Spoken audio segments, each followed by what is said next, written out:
3 seconds. That was all it took for everything I thought I knew about my life to fall apart. I pulled into my driveway after work, covered in dust from a long day, already planning to feed the horses before the desert sun slipped behind the hills. I stepped through the front door, set my lunchbox on the kitchen counter, reached for the faucet like I had done thousands of times before, and nothing happened. Not a single drop, not even the familiar sputter the pipes sometimes made after sitting idle all day.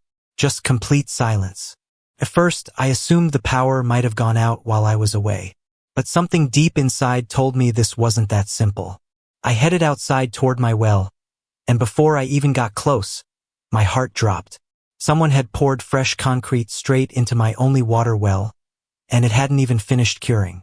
The surface still shimmered beneath the afternoon heat, smooth and glossy like it had been poured less than an hour earlier. The most unbelievable part wasn't what they had done. It was the fact that whoever gave the order truly believed they could get away with it and carry on as if nothing had happened. I own 7 acres along the edge of the high desert, far enough from town that people only come this way if they've gotten lost, are out hunting, or think they've found land that'll make them wealthy someday. There aren't any city water lines running past my entrance. No backup pipes hidden beneath the road.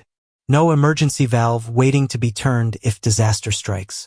Every single drop of water that keeps my home alive comes from one well drilled more than 4 decades ago. The elderly rancher I bought the property from told me its story the day we finalized the sale. He said drilling that well nearly bankrupted him after the first 2 attempts came up dry. On the 3rd try they finally reached water, and he always laughed that he trusted that well more than he trusted most people. Back then I smiled at the joke. Years later, I finally understood exactly what he meant. Out here, water isn't just a convenience. It's the line between having a real home and owning nothing more than a patch of empty desert. I never considered myself especially lucky, at least not in the lottery sense, but I knew I had built a good life. My quiet mornings always began with coffee on the porch while the pump hummed softly somewhere beneath the ground. Every morning my horses wandered toward the trough before I even carried out their feed buckets. The chickens made plenty of noise if breakfast arrived 5 minutes late. I kept a small vegetable garden that somehow grew tomatoes sweeter than any I'd ever bought from a grocery store. Every Saturday, I'd make the same slow walk around the property, checking fences, tightening loose wire, clearing away tumbleweeds, and making sure the coyotes hadn't discovered another way into the chicken pen. It wasn't a glamorous life, but every night I slept well because everything around me had been earned through years of honest work. My nearest neighbor lived almost a mile away, and that's exactly how all of us preferred it. We'd wave while passing on the county road, lend each other a tractor or trailer whenever someone needed a hand, then return to minding our own business. Nobody cared what kind of truck you drove or how expensive your boots looked. Out here, respect mattered far more than appearances. And respecting another person's property wasn't just polite. It was an unwritten rule everyone followed. That peaceful routine lasted almost 15 years before the ranch bordering my western fence was sold to a development company. At first, I barely gave it any thought. Land gets sold all the time. Then the survey crews arrived. A few weeks later, bulldozers rolled in. Soon afterward, towering billboards appeared advertising a luxury subdivision called Canyon Ridge Preserve. The signs promised breathtaking desert scenery, resort-style living, private walking trails, and custom-built homes starting at prices I couldn't even imagine paying. Every brochure showed smiling couples sipping wine beside sparkling infinity pools. But none of those polished pictures showed the thick clouds of dust blowing across my pasture every afternoon or the non-stop backup alarms echoing through the valley before sunrise. Even so, I reminded myself that construction doesn't last forever. I wasn't about to become one of those bitter neighbors who complained every time progress came knocking. As long as they stayed on their side of the fence, I figured we'd never have any problems. Looking back, that was probably my biggest mistake. About 2 weeks after construction began, a man walked along my fence carrying a clipboard and wearing the cleanest pair of work boots I'd ever seen on an active job site. His name was Grant Mercer. He introduced himself as the project superintendent, smiled as though we'd known each other for years, and apologized for interrupting while I replaced an old fence post. Just verifying a few property markers. he said politely. Large developments come with a mountain of paperwork. It sounded reasonable enough. We spent a few minutes talking about the weather, how dry the summer had been, and how quickly the subdivision seemed to be expanding. Then his questions became more personal. He asked how long I'd owned the ranch. Nearly 15 years, I replied. He asked whether I'd ever had any property line disputes with neighboring landowners. Not once. Then his eyes drifted beyond me toward the well behind my barn. So that's where all your water comes from? He asked. I nodded. Sure does. He stared at the well a little longer than felt natural. Still running every day? He asked. I answered. It supplies this entire place. He scribbled a quick note on his clipboard, looked back at me, smiled once more, and simply said, Good to know. I watched him walk back toward the construction site, and for reasons I couldn't explain, those 3 words kept echoing in my mind long after he had disappeared. Over the next month, small things started feeling out of place. Survey stakes kept appearing suspiciously close to my fence before vanishing the following day. On another morning, one afternoon, I noticed a pickup construction worker just stood near my gate with 2 men standing pointing toward the well while taking photos in my direction. Blueprints. The moment they realized I was watching, they climbed back inside and drove off without saying a single word. That Saturday, while having coffee with my friend Walter, I brought it up. He simply shrugged and said, Developers always want to know what's around their projects. Then he added, It's probably nothing. Just make sure you keep all your paperwork close. I laughed, brushed it off, and changed the subject. Looking back now, I really wish I'd taken his advice more seriously. The next Monday began like every other workday. Before sunrise, I fed the horses, checked on the garden one last time, locked the front door, climbed into my old pickup, and headed into town without thinking twice about the well. The pump had been running perfectly before I left. Everything looked exactly the way it always did. I had no idea that while I was away, someone working next door was about to make the most costly mistake of the entire development. I got home a little after 5 that afternoon, more exhausted than usual because we'd spent the whole day unloading irrigation equipment. All I wanted was to wash the dirt from my hands, pour myself a cold glass of water, and check on the horses before the sun disappeared. The first thing that struck me was how quiet the house felt. You never really noticed the sound of running water until it's suddenly gone. Somehow the whole place felt wrong. I turned on the kitchen faucet once, then twisted it harder, then opened it completely. Nothing. I tried the bathroom sink. Still nothing. I flushed the toilet. The tank let out a weak trickle before stopping altogether. That's odd, I muttered. My first thought was the breaker panel. Maybe the well pump had lost electricity. I walked into the utility room and opened the electrical panel. Every breaker was exactly where it belonged. The pressure gauge on the tank sat motionless at 0. My stomach immediately tightened. I grabbed a flashlight, even though the sun was still up, and headed toward the well. Before I got there, I slowed down because I could already tell something was terribly wrong. The steel cap that had protected that well for decades had disappeared. The entire casing was packed solid with gray concrete from edge to edge, its surface still shining beneath the afternoon sun. Thin ribbons of wet cement had spilled over the sides and hardened across the ground. Fresh tire tracks circled the area. Whoever had done it hadn't made the slightest effort to cover their tracks. About 30 yards away, a cement mixer was still sitting there with its drum slowly turning. I walked straight over to the driver. He climbed down from the cab as I approached, brushing his hands against his jeans. "Afternoon," he said casually. I looked him straight in the eyes and asked, "Who told you to pour concrete into my well?" His expression changed instantly. After a brief pause, he answered, "The site supervisor." He said it was an abandoned well casing that needed to be permanently sealed before they started grading. I pointed toward my house. "Do you see those lights? Do you see that pressure tank? Do you see my horses standing beside an empty water trough? That's not an abandoned well. That's the only source of water for everything on this property." The driver looked genuinely shaken.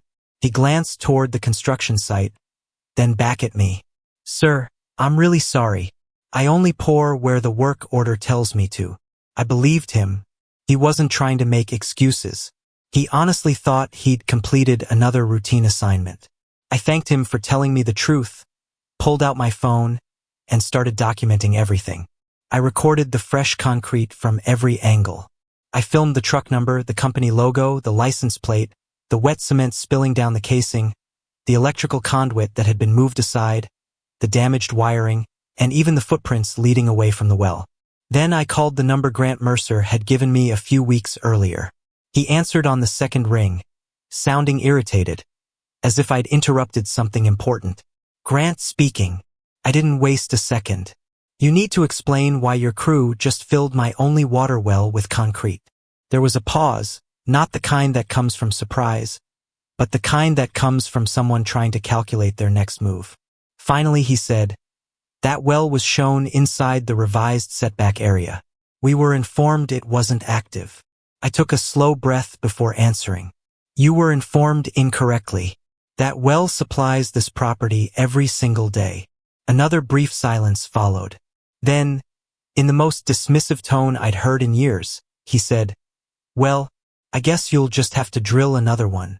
For a moment, I honestly wondered if I'd heard him correctly. Excuse me, I said. He replied without the slightest concern. Look, these things happen during construction. We'll get it sorted out eventually. You filled in the only permitted water well on my property. He let out a long sigh. Sir, I'm managing an entire subdivision. If you want to make a complaint, call the office tomorrow. Then he ended the call. I stood there staring at my phone, feeling something shift inside me. Up until that moment, I had been furious. After that conversation, I became determined. Anger makes people act recklessly. Determination wins lawsuits. I got into my truck and drove straight into town without speaking to anyone else. My attorney, Rebecca Collins, had helped me purchase the ranch years earlier and had handled every property document since then. The moment I walked into her office carrying only my phone, she could tell something was wrong. You look like you've seen a ghost, she said. Even worse, I replied as I handed her my phone. She watched the video all the way through without saying a word. Then she played it a second time. When it ended, she leaned back in her chair, folded her hands together, and asked a single question. When was this recorded? Less than an hour ago. She slowly nodded. Good. The evidence is fresh. She opened a filing cabinet and began pulling out folders with my name on them. Original property surveys. Well drilling records dating back more than 40 years. Pump installation permits. Electrical inspection reports. State groundwater registration. County water rights documents. Every piece of paperwork proving that my well wasn't just legal, it was fully protected under the law. She spread everything across the conference table like pieces of a puzzle. Grant Mercer just made the most expensive mistake of his career, she said calmly. This isn't simple vandalism. Out here, water rights are taken extremely seriously. She picked up the phone and called the County Water Resources Division. She didn't exaggerate or raise her voice. She simply stated the facts. Active domestic well. Properly permitted. Intentionally sealed with concrete by an adjacent development contractor. Immediate inspection requested. Whoever answered clearly understood how serious the situation was, because less than 2 hours later, 3 county vehicles pulled onto my property. One inspector specialized in groundwater systems. Another handled construction compliance. The third represented environmental protection. None of them wasted time making small talk. They walked directly to the well-carrying cameras, measuring tools, permit maps, and inspection binders. The groundwater inspector knelt beside the casing, scraped away a little of the still soft concrete, then looked toward the others. Fresh pour, he said. Probably completed this afternoon. They followed the electrical conduit, checked the pump permit numbers, matched GPS coordinates with county survey records, confirmed the registered location of the well, and reviewed every document Rebecca had already arranged across the hood of her SUV. About 40 minutes later, the lead inspector closed his notebook. This is an active, permitted domestic water source. At that exact moment, Grant Mercer pulled into my driveway in a white company pickup, jumping out before the truck had completely stopped. "What's going on here?" he demanded. The inspector calmly looked up. "Your project destroyed an active water well." Grant immediately pointed toward the concrete subcontractor. "They must have misunderstood the instructions." The inspector didn't even flinch. "Subcontractors operate under your permit. It was an honest mistake. That doesn't change the violation." Grant turned toward me. "We'll compensate him." Before I had a chance to respond, the inspector interrupted. "This is no longer a private dispute." He reached into his truck and pulled out a bright red stop work notice. Within minutes, identical notices were being posted throughout the construction site. Excavators shut down exactly where they were. Concrete crews climbed out of half-finished foundations. Delivery trucks arriving at the entrance were turned away before unloading. Workers gathered in small groups trying to understand what had happened, while supervisors rushed around making frantic phone calls. I quietly watched from my fence as the same project that had looked unstoppable that morning came to a complete standstill before the sun went down. Then the developer's situation became even worse. Since the inspectors were already there, they expanded the scope of their investigation. They found grading work outside the approved boundaries, missing erosion controls, drainage violations, and several permit discrepancies that likely would have gone unnoticed for months if my well hadn't been buried. One violation uncovered another, and then another after that. By the time evening arrived, the project wasn't just shut down because someone had filled my water well with concrete anymore. The county officially launched a full compliance investigation. As the sun slipped behind the mountains, Grant walked over to me one last time. The confidence he had carried before was completely gone. "Can we talk?" he asked quietly. I glanced at Rebecca, and she gave me the slightest shake of her head. I looked back at him. "You already had your chance to talk," I said. "That was when you told me to go drill another well."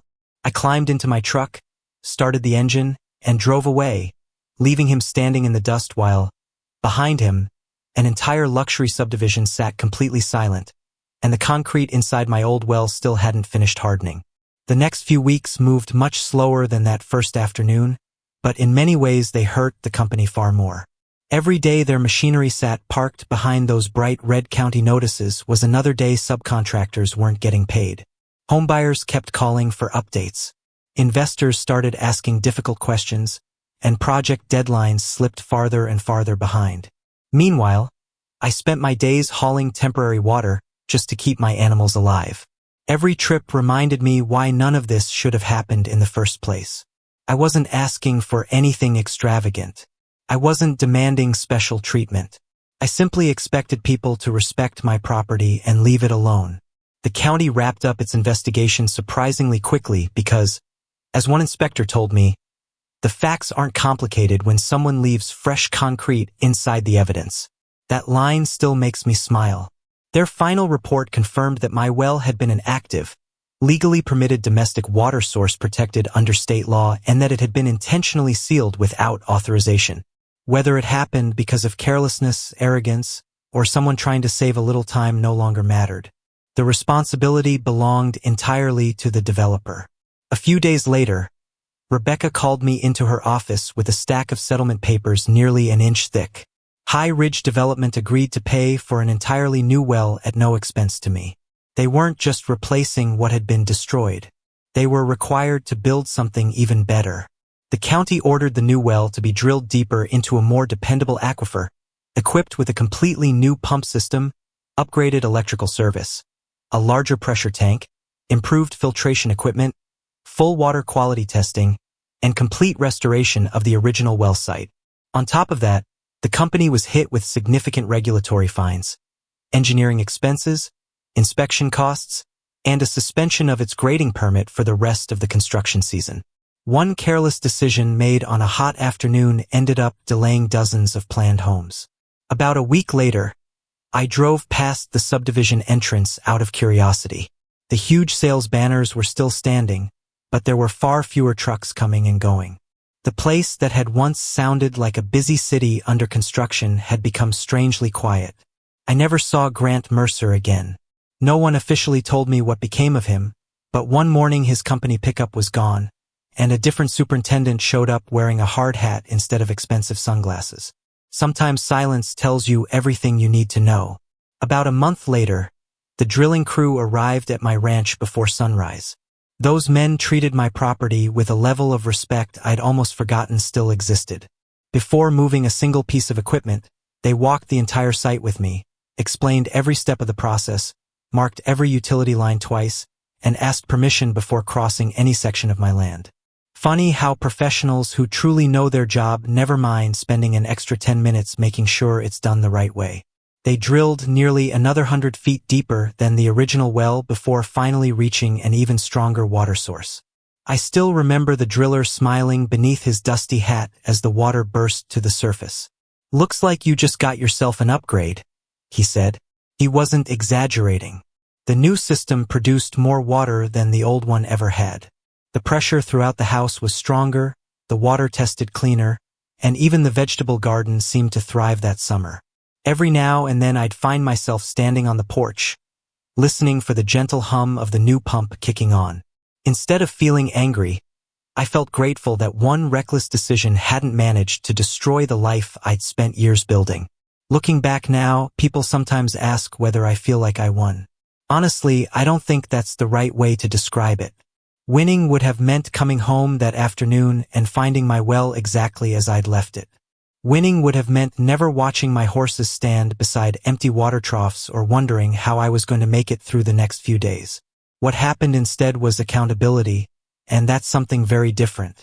The law didn't rule in my favor because I shouted the loudest. It didn't side with me because I was the little guy. It sided with the facts, the permits, the records, the photographs, and the people who were willing to do their jobs without caring whose company name was printed on the construction signs. That's probably the greatest lesson I took away from everything that happened. When someone with money, power, or authority tells you that your property, your rights, or your way of life doesn't matter, don't answer with anger. Answer with documentation. Answer with patience. Answer with the truth. Those things usually last much longer than shouting ever will. Even today, every time I turn on the kitchen faucet and hear water rushing through those pipes, I think back to that afternoon for just a moment. Not because I enjoy remembering it, but because it reminds me how quickly ordinary people can lose something essential when someone else decides the rules no longer apply to them. So here's the question I'd like to leave you with.